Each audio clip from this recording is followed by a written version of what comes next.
मेरे पार्टी के अध्यक्ष member of parliament barrister Asaduddin Owaisi साहब के ऊपर जानलेवा हमला कुछ देर पहले हुआ है। उनके ऊपर मीरठ से जब वो प्रचार करके वापस आ रहे थे तो दो बंदूकधारियों ने उनकी गाड़ी के ऊपर हमला किया, गोलियां चलाई, लेकिन उनकी जान बच गई। वो आए हैं वापस। मैं सरकार से ये अनुरोध करूंगा कि हमारे वैचारिक मतभेद हो सकते हैं, हमारे राजनीतिक मतभेद हो सकते हैं, लेकिन इस तरह की हरकतें होना, 2 महीने पहले उनके घर के ऊपर हमला हुआ जो पुलिस स्टेशन के सामने है, और आज उनकी जान लेने की कोशिश की गई है। मैं चाहूंगा कि इस सदन के अंदर जितने भी हम राजनीतिक पार्टी के लोग हैं, ये मेरा या तेरा या तुम्हारा हमारा मामला नहीं है, हम सब से जुड़ा हुआ मामला है। इसीलिए जो भी दोषी है उनके ऊपर सख्त से सख्त कार्रवाई होनी चाहिए, ये मैं सूचना देना चाह रहा था। अध्यक्ष महोदय, भाषण का टाइम अब शुरू करें तो मेहरबानी होगी। अध्यक्ष महोदय, महामहिम राष्ट्रपति जी का भाषण सुनने के बाद ऐसा लग रहा था कि इस देश के अंदर सब कुछ बहुत कुशल मंगल है, सब कुछ बहुत अच्छा चल रहा है करके। सपनों का देश कैसा होगा, ये राष्ट्रपति जी के भाषण को सुनकर ऐसा लग रहा था, लेकिन हकीकत क्या है, मैं अध्यक्ष जी मैं आपको बताना चाहता हूं और शुरुआत करता हूं उन गरीबों से जिनके आंखों के अंदर आपने 6 साल पहले एक सपना दिखाया था। 2015 के अंदर हमने देश भर के अंदर वो होर्डिंग्स देखे थे जिसके ऊपर मोदी जी की तस्वीर थी और ये लिखा हुआ था कि 2022 तक हर बेघर को हम घर देंगे प्रधानमंत्री आवास योजना के तहत। गरीब लोग जिनको ये उम्मीद थी कि हमको एक घर मिलेगा, क्योंकि मोदी जी कह रहे हैं 52,000 लोग एलिजिबल हुए, 52,000 लोग क्वालिफाई हुए हैं। और मैं आपको बताऊं कि जनवरी 2022, 8 दिन पहले तक का आंकड़ा, 22,000 लोग एलिजिबल हुए और उसमें से दिए कितने गए घर? 355 लोगों को घर दिए गए हैं। मैं औरंगाबाद जिले की बात कर रहा हूं। क्या वजह है कि आप इतने बड़े बड़े आंकड़े दिखा रहे हैं? आप ये कह रहे हैं करोड़ों के अंदर।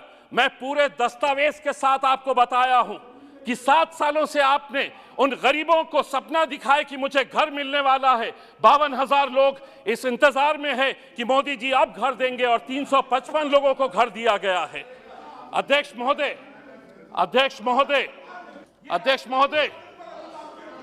महोदय, कड़वा सच सुनने की आदत डालिए।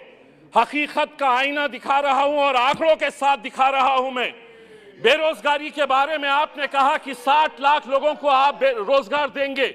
अध्यक्ष महोदय, जो इस देश की centre for monitoring Indian economy है, उसने कहा है कि इस देश के अंदर अभी दिसंबर का आंकड़ा उसने बताया है कि 53 मिलियन लोग बेरोजगार है। यहां पर आप 60 लाख कहां से देंगे? आप लोग 60 लाख बताइएगा किस कंपनी के अंदर देने वाले? अध्यक्ष महोदय, 2 मिनट का वक्त तो आपको देना।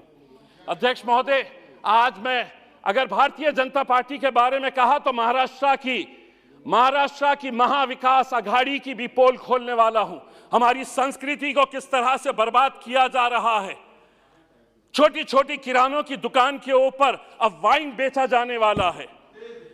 शिवसेना के एक नेता कहते हैं कि नहीं, वाइन के अंदर नशा नहीं है, तो राष्ट्रवादी कांग्रेस के एनसीपी के एक वरिष्ठ नेता कहते हैं कि बाहर के देशों के अंदर लोग पानी नहीं पीते, वाइन पीते हैं।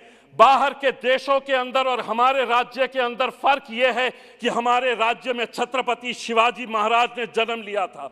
हमारा राज्य जो है वो फुले शाहू अंबेडकर की पैदावार है।